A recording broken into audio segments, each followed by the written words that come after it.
PM Shri പദ്ധതിയിൽ ആശയപരമായി എതിർപ്പുണ്ടെന്ന് മുഖ്യമന്ത്രി വി.ഡി. സതീശൻ. കരിക്കുലം സ്വാതന്ത്ര്യത്തിൽ കേന്ദ്രം ഇടപെടരുത്. PM ശ്രീ സ്കൂളുകളുടെ കാര്യത്തിലും കേന്ദ്രത്തെ ഇടപെടാൻ അനുവദിക്കില്ല. ഇക്കാര്യം കേന്ദ്രത്തെ അറിയിക്കാൻ ക്യാബിനറ്റ് സബ് കമ്മിറ്റിയെ ചുമതലപ്പെടുത്തി. ഇപ്പോൾ PM ശ്രീയിൽ സംസ്ഥാന സർക്കാർ പങ്കാളിയാണ്. വിദ്യാഭ്യാസ അവകാശങ്ങൾ ബലികഴിക്കാതെ എന്ത് ചെയ്യാമെന്നാണ് നോക്കുന്നത്. ഉപസമിതി റിപ്പോർട്ടിന് ശേഷം തുടർ നടപടിയെടുക്കുമെന്നും മുഖ്യമന്ത്രി പറഞ്ഞു. കഴിഞ്ഞ സർക്കാരിന്റെ കാലത്ത് മന്ത്രിസഭ പോലും അറിയാതെ വിദ്യാഭ്യാസ മന്ത്രി മുഖ്യമന്ത്രി നിർദ്ദേശപ്രകാരം ഒപ്പിട്ട പദ്ധതിയായിരുന്നു PMC. പിന്നീട് വലിയ രാഷ്ട്രീയവാദമാവുകയും CPI പദ്ധതിയിൽ നിന്ന് പിന്മാറണമെന്ന സർക്കാരോട് ആവശ്യപ്പെടുകയും ചെയ്തു. അങ്ങനെയാണ് ഒരു മന്ത്രിസഭാ ഉപസമിതിയെ പദ്ധതിയുടെ തുടർകാര്യങ്ങൾ ചർച്ച ചെയ്യാൻ മന്ത്രിസഭാ ഉപസമിതി അന്ന് ചുമതലപ്പെടുത്തിയത്. പക്ഷേ ആ ഉപസമിതി യോഗം ചേരുകയോ അതുമായി ബന്ധപ്പെട്ട ഒരു കാര്യങ്ങളിലും തീരുമാനമെടുക്കുകയോ ചെയ്തില്ല. ഈ സർക്കാരിനും PMC ഒരു തലവേദനയും മാറി. ആ സാഹചര്യത്തിലാണ് മന്ത്രിസഭാ യോഗം ഇന്ന് വിഷയം ചർച്ച ചെയ്തത്. പദ്ധതിയിൽ നിന്ന് പിന്മാറാൻ കഴിയില്ല എന്ന നിലപാടാണ് മന്ത്രിസഭായോഗം സ്വീകരിച്ചത്. മുഖ്യമന്ത്രി വി.ഡി. സതീശൻ വാർത്താ സമ്മേളനത്തിലും വ്യക്തമാക്കിയത് അതുതന്നെയാണ്. സംസ്ഥാന താൽപര്യങ്ങൾ ബലികഴിക്കാതെ സംസ്ഥാനത്തിന്റെ ഈ PMC സ്കൂളുകൾ തീരുമാനിക്കുന്ന കാര്യത്തിലും കരിക്കുലം തീരുമാനിക്കുന്നതിൽ സ്വതന്ത്ര അധികാരവും ഈ രണ്ട് കാര്യങ്ങൾ കേന്ദ്രത്തോട് ആവശ്യപ്പെടാൻ ഉപസമിതിയെ വിദ്യാഭ്യാസ മന്ത്രിയുടെ അധ്യക്ഷതയിൽ ഉപസമിതിയെ തീരുമാനിക്കുകയാണ് മന്ത്രിസഭായോഗം ചെയ്തത്. കഴിഞ്ഞ സർക്കാർ എല്ലാം ചെയ്തതുകൊണ്ട് തന്നെ ഇനി പദ്ധതിയിൽ നിന്നുള്ള പിന്മാറ്റം കഴിയില്ല എന്ന നിലപാടാണ് മുഖ്യമന്ത്രി വി.ഡി. സതീശനും സ്വീകരിച്ചത്. PMC പദ്ധതിയെ സംബന്ധിച്ചുള്ള വിശദമായ ഒരു ചർച്ച ചെയ്തു. കഴിഞ്ഞ ഗവൺമെന്റ് PMC പദ്ധതിയിൽ ഒപ്പുവെച്ചിട്ടുണ്ടായിരുന്നു. അപ്പോൾ ഇപ്പോൾ കേരള ഗവൺമെന്റ് അതിൽ പങ്കാളിയാണ്. മാത്രമല്ല 99 കോടി രൂപയിലധികം അവിടെ നിന്ന് ഈ പദ്ധതിയുമായി ബന്ധപ്പെട്ട് വാങ്ങിച്ചിട്ടുണ്ട്. തടഞ്ഞു വെച്ച പണം തന്നിട്ടുണ്ട്. അതുകൂടാതെ ഒരു 106 കോടി രൂപ കേന്ദ്ര ഗവൺമെന്റ് അനുവദിച്ചിട്ടുണ്ട്.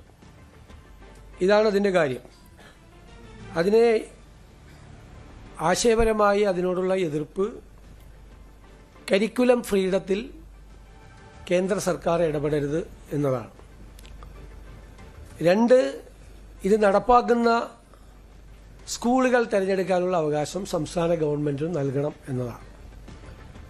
അപ്പോൾ ഒരു കാരണവശാലും കരിക്കുലം സ്വാതന്ത്ര്യത്തിൽ, അത് തീരുമാനിക്കാനുള്ള സ്വാതന്ത്ര്യത്തിൽ, സംസ്ഥാന സർക്കാരിനുള്ള സ്വാതന്ത്ര്യത്തിൽ ഇടപെടാൻ ഒരു കാരണവശാലും അനുവദിക്കില്ല.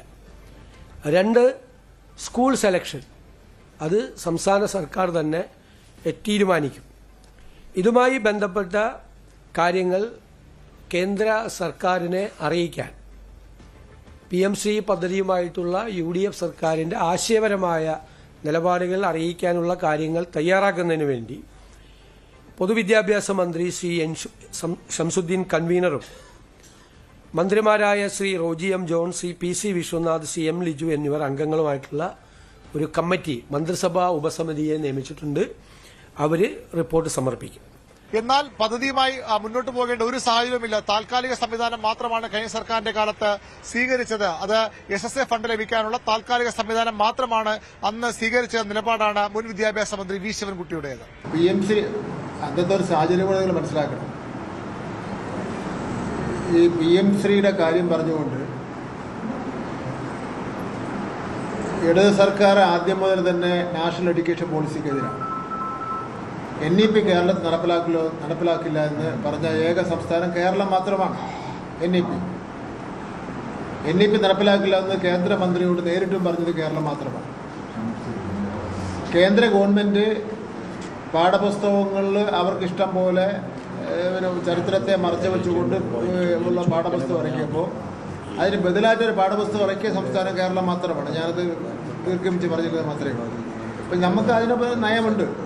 പക്ഷേ SSK വണ്ടിനത്തിൽ കിട്ടേണ്ട കോടിക്കണക്കിന് രൂപ നമുക്ക് എന്തിന് നഷ്ടപ്പെട്ടു?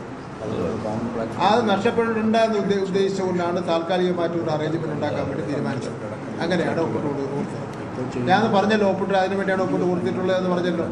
PMCയിൽ രാഷ്ട്രീയമായ വലിയ എതിർപ്പ് UDFിനുണ്ട്, പ്രത്യേകിച്ച് മുസ്ലിം ലീഗിനുണ്ട്. മുസ്ലിം ലീഗിന്റെ മന്ത്രിയാണ് വിദ്യാഭ്യാസ വകുപ്പ് ഭരിക്കുന്നത്. അപ്പോഴും ആ പദ്ധതിയുമായി മുന്നോട്ട് പോകുന്നതിൽ രാഷ്ട്രീയമായ വലിയ എതിർപ്പ് മുന്നണിയിൽ രൂപപ്പെടുകയാണ്. പക്ഷേ പദ്ധതിയിൽ നിന്ന് പിന്മാറാൻ കഴിയില്ല നിലപാടിൽ മുഖ്യമന്ത്രി ഉറച്ചു നിൽക്കുന്നു. ഏതായാലും UDFിനുള്ളിലും ഇതൊരു വിവാദമായി വളർന്നു വരാനാണ് സാധ്യത. കൂടുതൽ വാർത്തകൾക്ക് News 18 Keralam YouTube channel subscribe ചെയ്യുക.